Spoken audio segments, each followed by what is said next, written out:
출애굽기 35장 30절에서 35절까지의 말씀입니다. 우리 합독하도록 하겠습니다. 같이 읽겠습니다.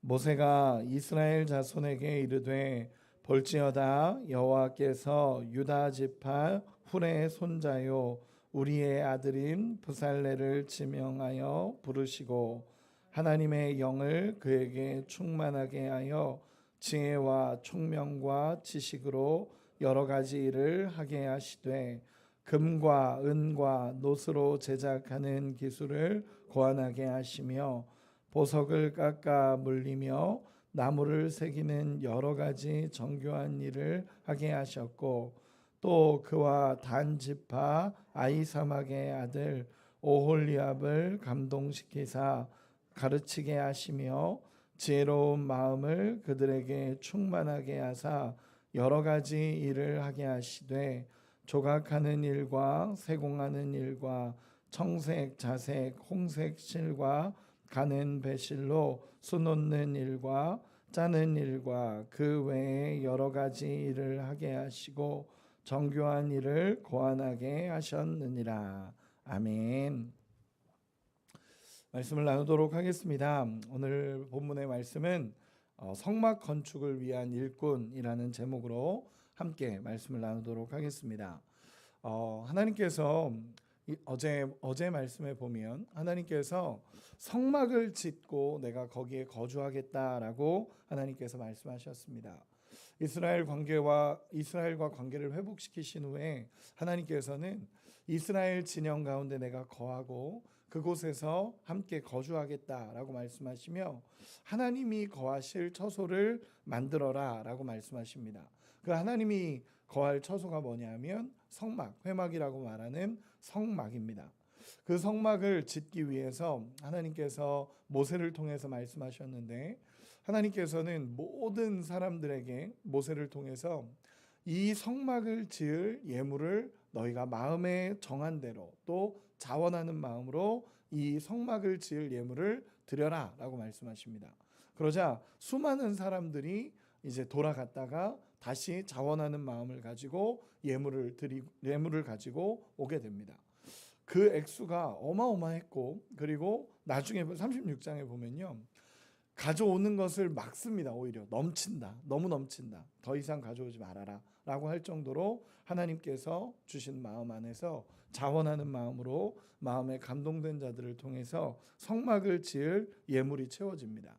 오늘 본문은 어떤 장면이냐면 그 예물이 채워지고 나서 예물을 하나님께 드리고 나서 하나님께서 두 사람을 세우십니다. 성막 건축을 위해서 책임자를 세우시는 것입니다.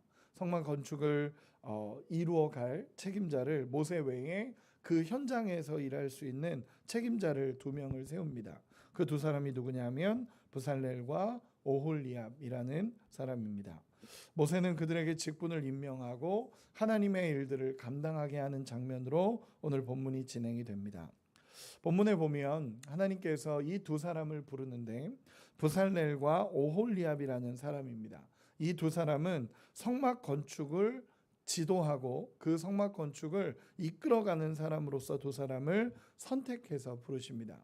이 선택은요 하나님께서 하신 선택입니다. 모세가 딱 보고 이 사람 괜찮다라고 해서 선택한 게 아니라 하나님이 지명하여 부르셨고 하나님이 이 사람을 쓰시겠다라고 부르시는 장면들이 나타나게 됩니다. 먼저 우리 30절 같이 한번 읽어보겠습니다. 오늘 본문 30절입니다. 시작.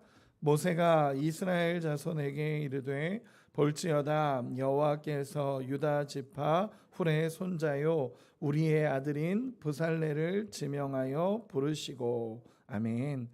30절에 모세가 이스라엘 자손에게 이르되 볼지어다 여호와께서라고 이야기하십니다.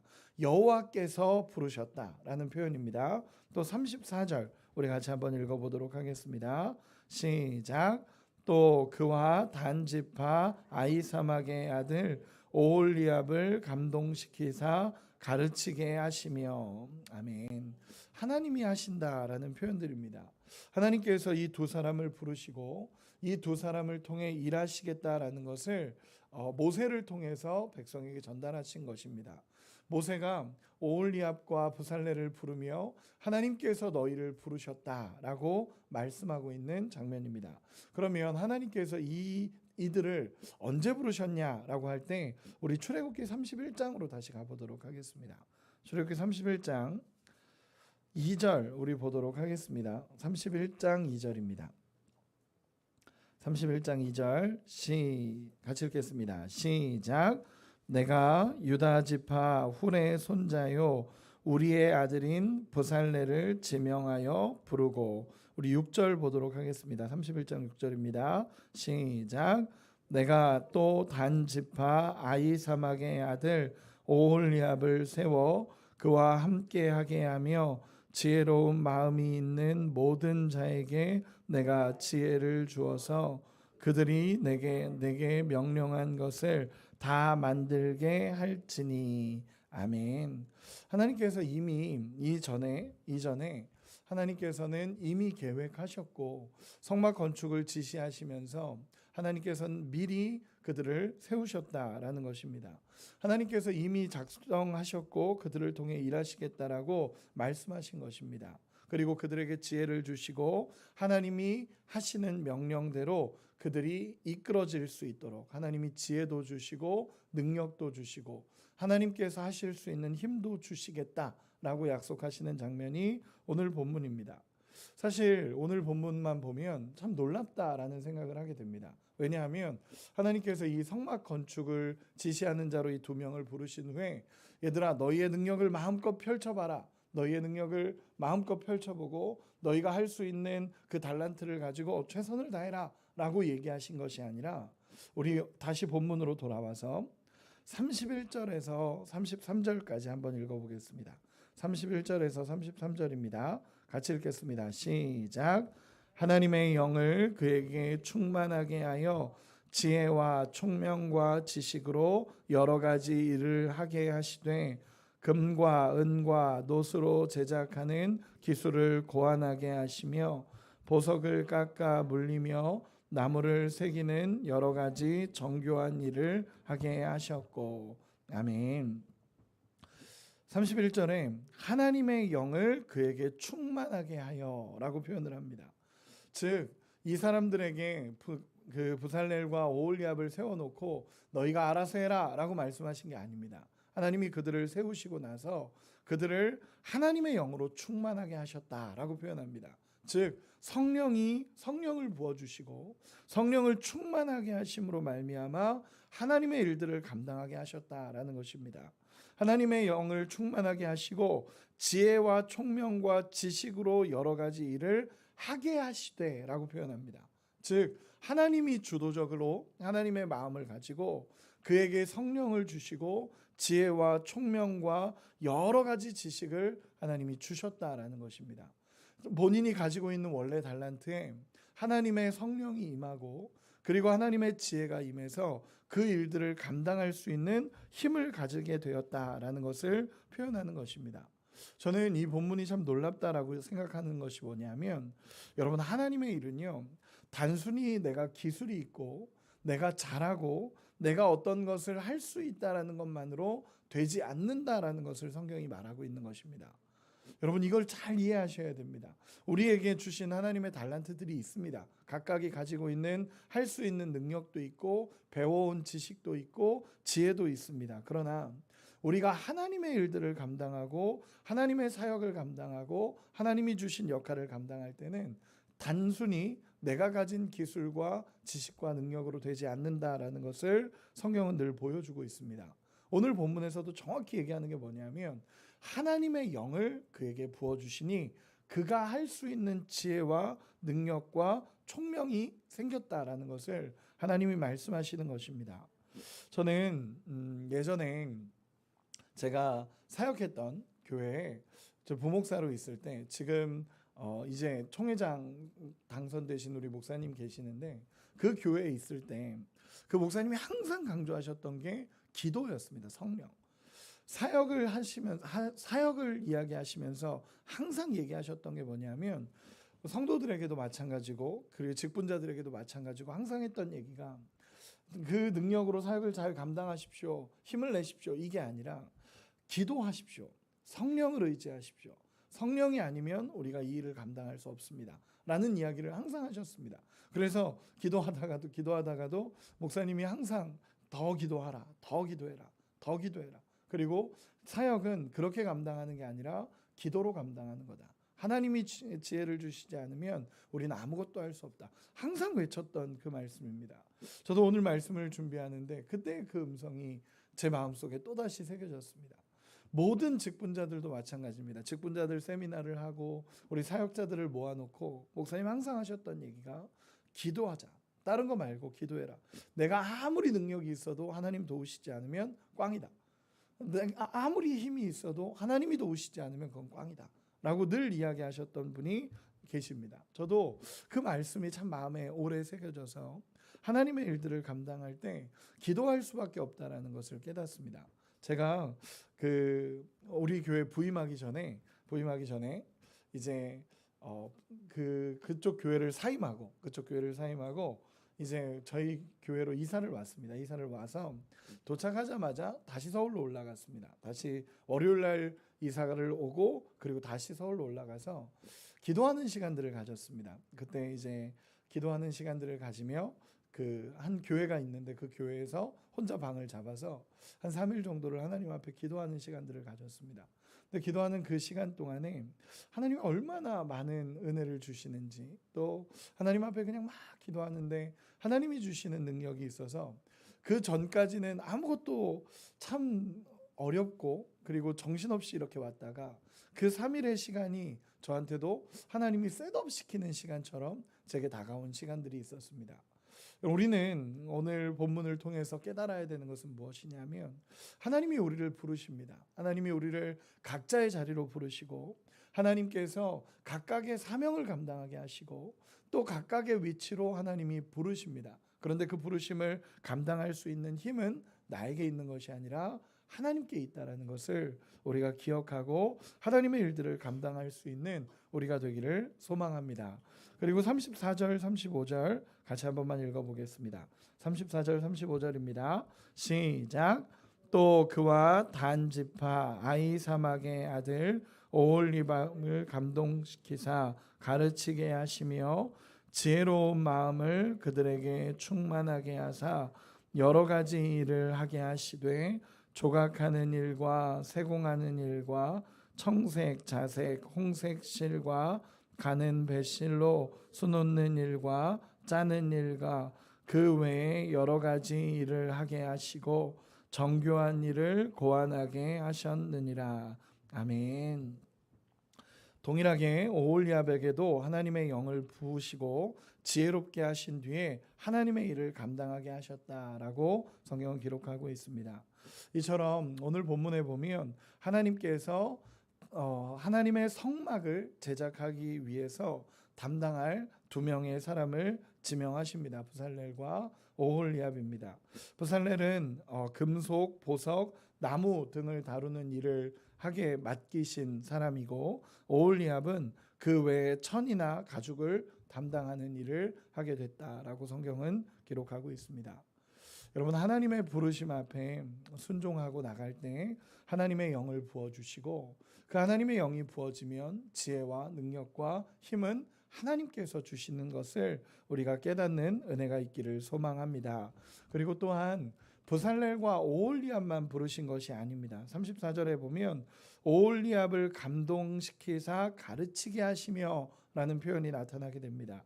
여기서 이 가르치게 하시며 라는 이런 표현은 혼자서 한 것이 아니라 오홀리압을 통해서 가르치게 하시고 다른 사람들을 가르치며 그들과 함께 하나님의 일들을 감당해 갔다라는 것을 보여줍니다. 36장 넘어가면서부터는 이런 부분들이 조금 더 구체적으로 나오게 됩니다. 여러분, 우리가 잘 이해해야 할 것은 하나님의 일에 있어서는 반드시 도우심과 성령의 은혜가 필요하다라는 것입니다. 여러분, 그래서 우리가 사역을 감당해도 내가 하는 것이 아니라 하나님이 하셨다라는 표현이 나오는 것입니다. 우리가 최선을 다해서 하나님의 일들을 감당하고 하나님의 성령으로 하나님이 주신 일을 감당해 갑니다. 그러나 우리가 했다라는 표현이 나올 수 없는 것이 무엇이냐면 하나님의 일은 성령께서 일하시는 것이고 하나님의 일은 성령께서 주셔서 지혜와 능력으로 감당하는 것임을 깨달아야 되기 때문에 그렇습니다. 하나님의 일을 하는 사람은 하나님의 부르심 앞에 우리를 세워가며 하나님의 도우심, 하나님의 지혜를 구하며 사역을 감당할 수 있는 은혜가 있기를 소망합니다. 저는 항상 사역을 하다 보면 이제 제가 청년 사역을 오래 하다 보면 이제 찾아와서 목사님 저 이제 셀 리더를 내려놔야겠습니다 하는 사람도 많이 보고, 또 어떤 사역을 하다 보면 청년들한테 많이 맡겨지는 사역들이 많았습니다. 그러다 보니까 와서 목사님 저는 못하겠습니다 그러면서 이렇게 찾아오는 사람들이 꽤 많이 있었습니다. 내려놓겠다라고 말하는 사람들도 참 많았습니다. 그런데 제가 그때마다 항상 하는 첫 번째 이야기는 무엇이냐면, 세워주신 분이 하나님이심을 알아야 된다라는 얘기를 먼저 합니다. 그 자리에 세워주신 분이 하나님이시고, 그 자리를 하나님께서 정말 원해서 세워주셨다면 다시 한번 하나님 앞에 기도하고 고민하고, 그리고 하나님이 그럼에도 불구하고 이 자리를 내려놓기를 원하시고 다른 사역을 감당하게 하시기를 원하시는 마음이 있다면 그때 다시 얘기해라 하는 이야기를 합니다. 왜냐하면 내가 사역을 내 능력으로 감당하려고 하면 그 자리는 늘 힘이 드는 자리가 되고, 내 능력으로 뭔가를 하려고 하면 늘 힘들고 지치는 자리가 될 수밖에 없습니다. 오늘 본문에서 이야기하는 것은 무엇이냐면, 내가 하나님을 의지하고 하나님을 신뢰하고 하나님 앞에 순종하고 그 일을 감당하면 능력을 주시는 분도 하나님이시고 지혜를 주시는 분도 하나님이시고 성령의 감동으로 그 일을 감당하게 하시는 분이 하나님이시다라는 것입니다. 여러분, 하나님의 은혜를 사모할 수 있는 우리가 되었으면 좋겠습니다. 저는 같은 사역을 감당하면서 목회자도 목회자이지만 목회자도 당연히 성령을 의지하고, 목회자는 가장 기본입니다. 성령을 의지하고 하나님을 의지하고 하나님 신뢰해서 이 일을 감당하는 게 정말 목회자로서의 사명임과 동시에 저는 우리 평신도들도 마찬가지라고 생각합니다. 그 자리에서 하나님께서 나에게 이 직분을 맡기시고 이 포지션을 맡기셨을 때는 하나님의 부르심입니다. 하나님의 부르심이고 하나님의 은혜의 자리로 그 자리를 부르십니다. 저도 최근에 이제 교회에 대한 고민이 늘 있고, 저의 요즘의 영적인 주제는 교회입니다, 항상. 그래서 이 교회라는 단어가 제 마음에 새겨져서 요즘에 책을 읽는 것도 다 교회고, 그리고 고민하는 것도 다 교회입니다. 그러다 보니까 교회 가는 게 너무 좋고, 그리고 교회 이렇게 돌아보면 정말 그 자리를 부르심으로 알고 헌신하고 그 자리에 서 계신 분들을 참 많이 보게 됩니다. 우리 정말 하나님 앞에 찬양하는 찬양대, 성가대, 그리고 또 최근에는 이제 식당을 봉사하시는 분들, 또 그 앞에서 안내하시는 분들, 하나하나 그 사명의 자리를 지키고 있으니까 하나님의 교회가 이렇게 아름답게 이루어져 가는구나라는 걸 보면서 참 은혜가 됩니다. 그리고 또 그 능력을 감당할 수 있게 하시는 힘은 성령께서 주시는 것이구나라는 생각을 하게 됩니다. 왜냐하면 섬기는 자리잖아요. 헌신하는 자리고 섬기는 자리고 그렇게 하나님 앞에 나아가는 자리이기 때문에 그거는 내가 하고 싶다고 해서 하는 것도 아니고 내가 할 수 있는 능력이 있어서 하는 것도 아니고, 부르신 자리는 철저하게 하나님의 도우심으로 그 자리를 감당하게 되는 것입니다. 우리가 늘 깨닫고 하나님의 도우심이 지금 내가 있는 이 자리에 하나님이 나를 부르셨구나, 그리고 하나님의 성령이 나를 다스리시는구나 라는 것을 깨닫고 하나님 앞에 세워져 가는 우리가 되기를 소망합니다. 다시 한번 우리의 부르심을 점검하고 하나님 앞에 다시 서서 하나님이 주신 그 자리에서 믿음으로 감당해내는 우리가 되기를 소망합니다. 말씀의 결론을 맺겠습니다. 결론은 이렇게 맺고 싶습니다. 하나님은 하나님의 사람을 부르십니다. 언제나 하나님은 하나님의 사람을 부르십니다. 예전에 그런 생각을 한 적이 있습니다. 하나님 혼자 일하시는 게 저를 쓰시는 것보다 편하시지 않습니까? 라는 생각을 한 적이 있습니다. 여러분, 그렇지 않습니까? 하나님이 혼자 일하시는 게 편할까요? 우리를 써서 일하시는 게 편할까요? 혼자 일하시는 게 편하시죠. 예를 들어서 천둥번개 몇 번만 쳐도 또 회개하고 돌아올 겁니다. 그런 일들이 있지 않을까요? 그런데 하나님은 사람을 통해 일하시고 하나님은 이 부르신 자들을 통해 하나님과 함께 동역해가며 하나님의 일들을 이루어 가시겠다라고 약속하십니다. 그리고 그것이 하나님의 방법이라고 말씀하십니다. 그렇다면 우리가 하나님이 불러주신 이 자리가 우리를 하나님이 세워주신 자리고 우리가 하나님이 부르신 그 자리가 우리의 사명을 감당해야 되는 자리임을 믿습니다. 하나님이 그러기 위해서 하나님의 일을 위해서 우리를 부르셨고 우리를 쓰시기 위해서 성령을 부으시고 우리와 함께 하신다는 것을 우리가 깨닫는 은혜가 있기를 소망합니다. 하나님께서 세우신 자리는 항상 이유가 있습니다. 항상 이유가 있습니다. 그리고 항상 그 자리에 하나님의 마음이 있습니다. 하나님이 세우신 자리를 성실하게 감당하다 보면 때로는 찾아오는 어려움도 있고 때로는 고민도 있지만 하나님이 세우신 자리라면 항상 이유가 있고 항상 하나님의 마음이 있습니다. 하나님의 임재를 구하며 하나님의 은혜를 사모하며 세워져가는 우리 모두가 되시기를, 그 부르심 앞에 서 있는 우리 모두가 되시기를 예수님의 이름으로 축원합니다. 기도하겠습니다.